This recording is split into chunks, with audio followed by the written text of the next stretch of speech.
Ay nag-request mga brad for the first time palutoon ko niya og humba unta na pata sunodya. Hala. Papamang ko nakaluto ani. Sige atong testingan. Tara.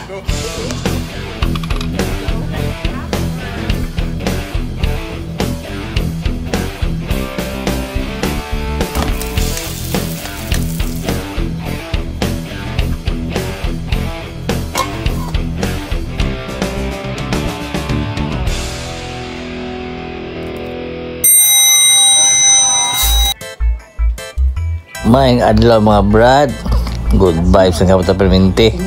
Bago ang tanan mga brad, ang warta sa ta deliver ta og tila para din siya sa full sublimation mga brad.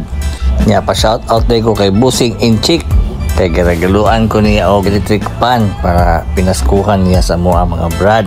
Daghan kayong salamat, more blessing to come sa inyong business. Nya mo to mamalingki na ta para mamalit og materialis para sa humba nga request ni Ma'am Angeli.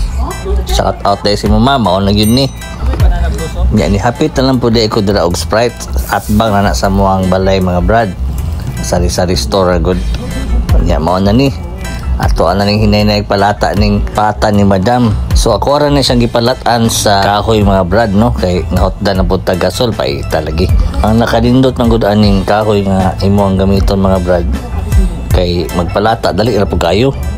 Mura ra po naka pressure cooker ani. Basta kay baga lang jud kay mga brad. May nakalisod brad basta wala kay pressure cooker kay kahoy-kahoy na tirada ani. Mao na to mga brad. Ako ra na siyang gibutangan og dahon daya, paminta, nga liso, nga ahos dayon. Mao to ang gibutang sa. Nya pag magpalata mga brad, ato na ni siyang hinay-nayan og gisa sa ahos og sibuyas na bombay mga brad. Nya iyabo na nato ning Sprite dayon mga brad pang patamis pa. Ako ara ko ni siyang nasundog sa YouTube mga brad. Actually first time din ako nagluto ni brad. Nya butangan day pork cubes. Siyempre tubig dayon from water district. Nya tuyo dayon, siyempre dato puti gina. Baka naman dato puti. Sabar ya. Apil-apil na po ang kusog mo kaon niya. Suka dayon gamay. Wala akong gamit ani silver swan na vinegar mga brad. Niya paminta dayon daghan. Niya kana siya banana blossom na siya. Tagbaw yung pangitan ng mga brad. May lang nakakita pa ta. Niya mao na to mga brad. Paabot lang ta mga malata niya to ang bata no. Kung malata na so ready to serve na.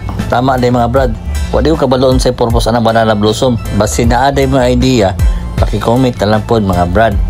Nya, maura to mga brad. Daghan king salamat.